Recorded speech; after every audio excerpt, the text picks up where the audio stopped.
The Samsung Galaxy Z Flip 7 is a great flip phone that gives you the best Samsung's mobile might in a package that's innovative and polished. To say it's an improvement over past Galaxy flip phones would be an understatement. This is the flip I have been asking Samsung to make for years.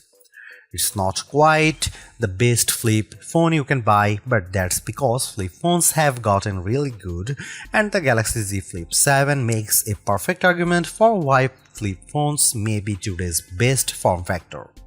Think about it, what's better than a flip foldable? The Galaxy Z Flip 7 has a huge screen, the same 6.9 inches as the mighty Galaxy S25 Ultra, but it's smaller and lighter in every way, even before you fold it in half. And instead of the Ultra's questionable S Pen, the Flip 7 gives you a whole second screen to use.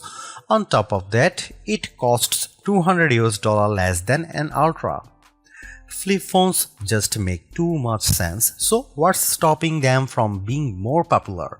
First, there is the durability question. The 7th generation of Samsung's flip phones still can't keep dust out, though it can handle being dunked in water thanks to its IP48 rating. Second, there are sacrifices required to make a folding phone, and the cameras are a downgrade from other Galaxy phones.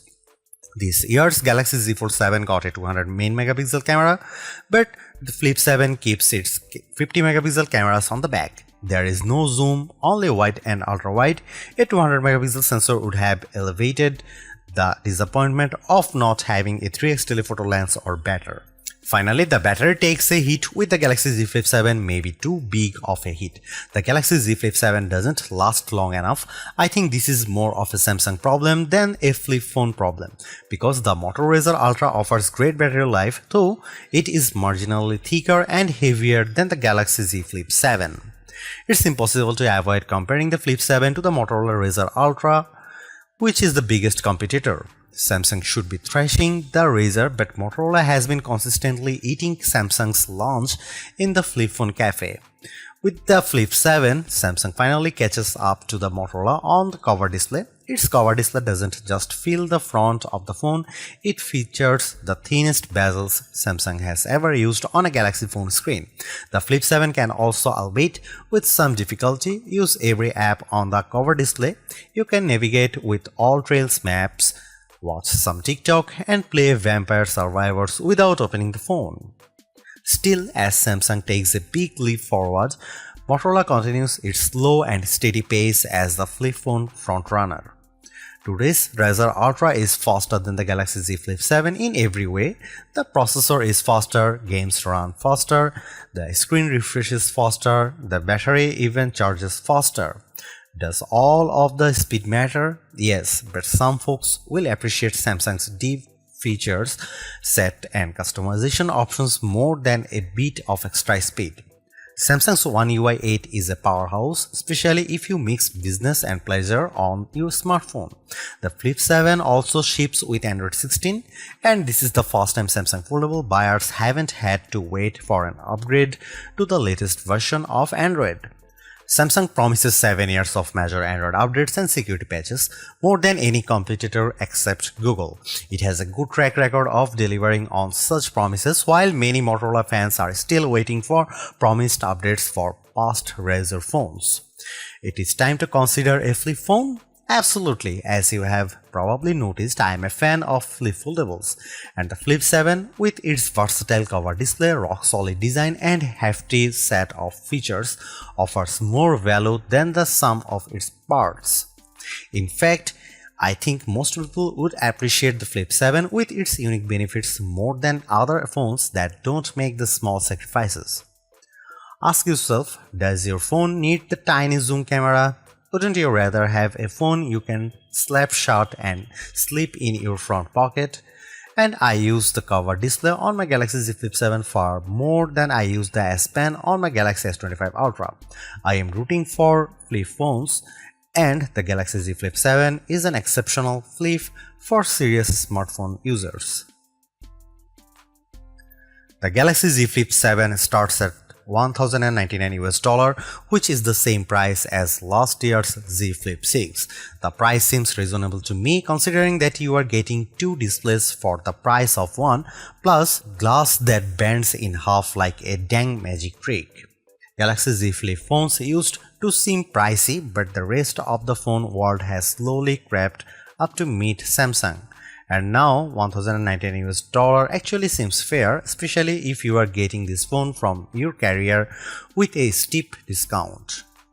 The Galaxy Z Flip 7 costs more than an iPhone 16 Pro and less than an iPhone 16 Pro Max. It costs the same as a Google Pixel 9 Pro XL or Samsung's new and thin Galaxy S25 Edge. Most importantly, the Flip 7 costs less than the new Motorola Razr Ultra 2025 in the US, where the Razr Ultra starts at $1,299 US. At launch, the Galaxy Z Flip 7 only comes in 4 colors, while last year's Flip 6 was available in 7 hues. Mint and color red are exciting. Jet black and blue shadow are more staid.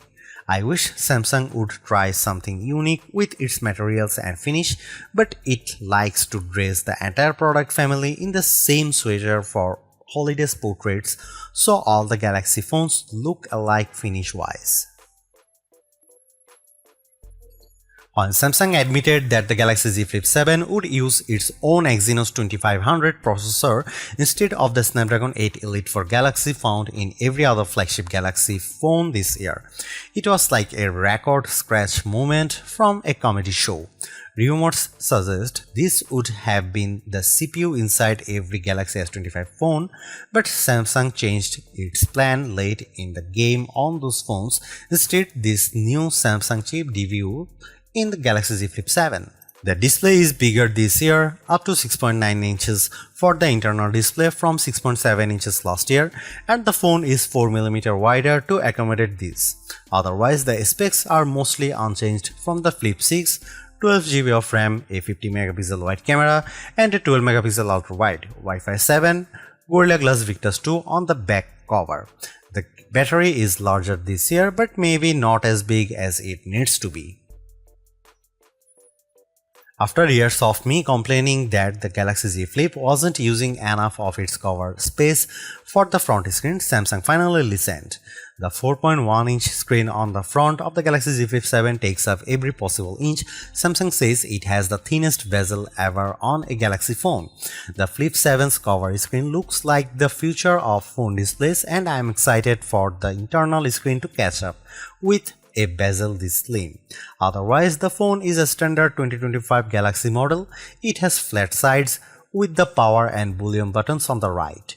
The power key acts as an effective fingerprint scanner, though it's more recessed than the power button on other Galaxy phones, and it was hard to find in the dark.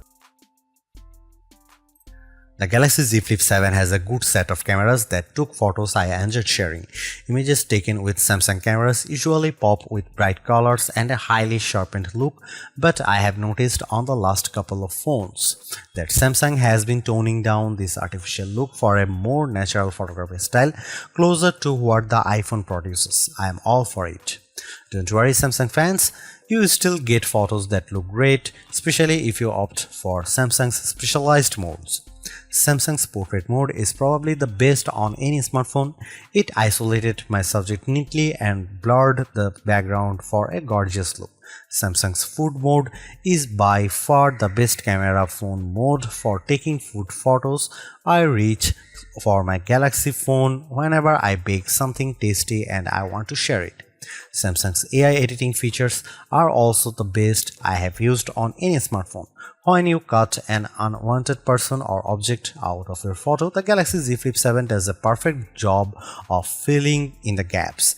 If there are floors, board, or vertical blinds behind them, it fills this in seamlessly. Of course, the Galaxy Z Flip 7's coolest camera trick is letting you use the cover display as your viewfinder for photos. You can take selfies at the full 50 megapixel resolution when you point the main camera at yourself and use the cover display. You can also set the phone in an interesting position, way down low or hanging from up high, and then take shots with voice commands or by signaling the camera with a wave. My only complaint is that lack of a real zoom lens. I have a kid who plays sport and the digital zoom isn't good enough to capture him on the field. If you take photos from far away often, you will miss the lack of real zoom. Maybe Samsung should try a zoom camera instead of an ultra-wide on the Flip 8. Here are some camera samples of the Samsung Galaxy Z Flip 7.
In the end, while not absolutely perfect, the Galaxy Z Flip 7 represents a major step forward for Samsung's pocket-sized foldable series. The compromises are smaller to the point where they are easy to ignore. It's a great all-rounder, has a much better covered screen, better camera performance, and an internal screen that's not too narrow. I really like it. You could argue that Motorola Razr 60 Ultra makes better use of the cover screen, and I'd agree with that assessment, but with the build quality, display quality, software optimizations, and improved cameras, the Galaxy Z Flip 7 is much closer to competing with Motorola's Super Clamshell. And in some ways, it's actually better. This is a wonderful phone and one that's a joy to use.